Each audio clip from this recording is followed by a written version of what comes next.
Hello folks, my name is Shannin and today I'm going to be presenting my first CEER on the prevalence of multiple forms of sexting behavior among youth. Okay, so the question and importance of the study. Basically, the study just wanted to ask the simple question, and that was, what is the prevalence of sexting behavior among youth? Okay, so this is kind of important. Let's be blunt. Media and popular press have been all about reporting on this whole sexting phenomenon. However, the true public health importance of youth sexting is kind of unclear because there's tons of inconsistent data about the prevalence of sexting. So the publishing rate of youth sexting ranges from 1.3% to 60%. That's huge. So the extent to which healthcare professionals, schools, policymakers, parents need to be concerned about this is kind of unknown. So the meaning. First of all, sexting, as defined in this article, is the sharing of sexually explicit images, videos, or messages through electronic means. And the objective, excuse me, of the study was to provide a meta-analytic synthesis of studies examining the prevalence of multiple forms of sexting behavior. They wanted to analyze it by age, sex, geography, and the method of sexting. So the data sources were collected in an academic setting. They used electronic searches in Medline, SecInfo, MBAS, and Web of Science, and they were conducted for the period between January of 1990 to June of 2016.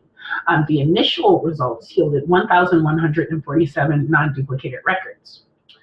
Selection was made if studies were conducted in youth 18 years of age or younger, and the prevalence of sexting explicit images, videos, or messages were recorded.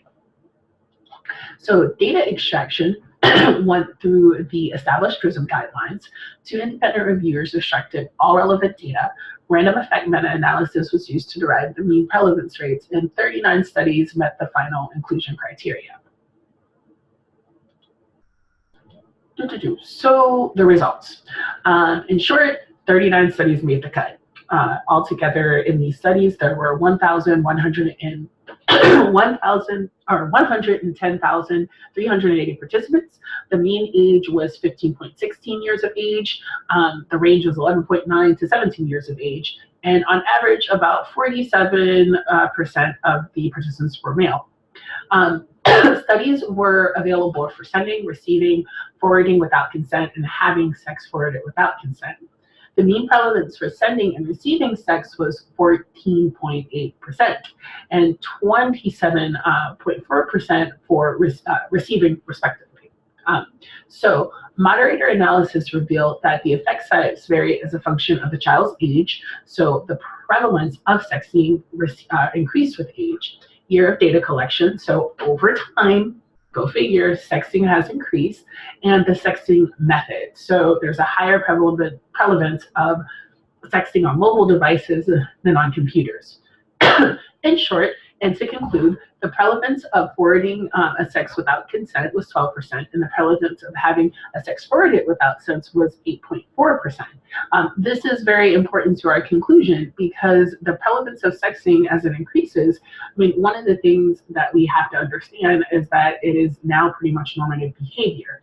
And so if we really want to get into the nitty-gritty of what we need to focus on, it is that sexting without consent. And knowing how sexting might be used in a non-consensual form is a great way to target interventions, education, and policy efforts. Thank you for listening.